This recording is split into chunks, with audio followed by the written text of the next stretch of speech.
Good evening po family, good evening. Lucas 11:33 hanggang 36. Ang pamagat po ng aklat, ang ilaw ng katawan.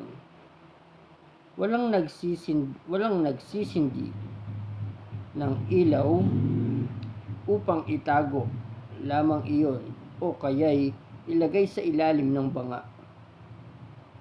Inilalagay ang ilaw sa talagang patungan upang matanglawan ang mga pumapasok sa bahay.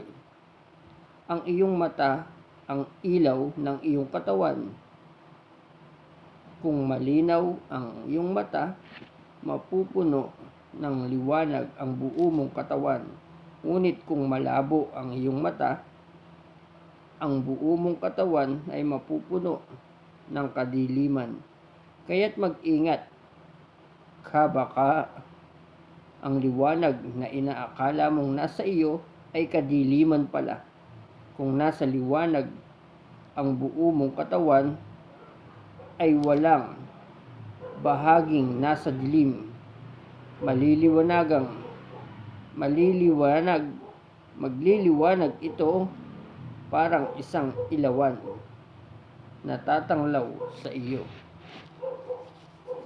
So, maraming talinghaga rito pero bagamat sinabi ng Biblia ito, dahil ito pinatototohanan ito na sa atin marami tayong iba't ibang klaseng relihiyon na akala natin ay nasa liwanag tayo, yung pala ay nasa kadiliman. So, isa itong pahiwatig na may mga mananampalataya na akala natin ay nasa liwanag, ngunit nasa kadiliman pala. So, humingi tayo ng kapatawaran sa Panginoon. Patawarin niyo po kami sa aming mga nagawang kasalanan, sa isip, sa salita, sa gawa, sa espiritu at sa laman. Ingatan niyo po ang mag-iingat sa amin at pagpalain ng lahat ng magpapala sa amin sa pangalan ni Jesus.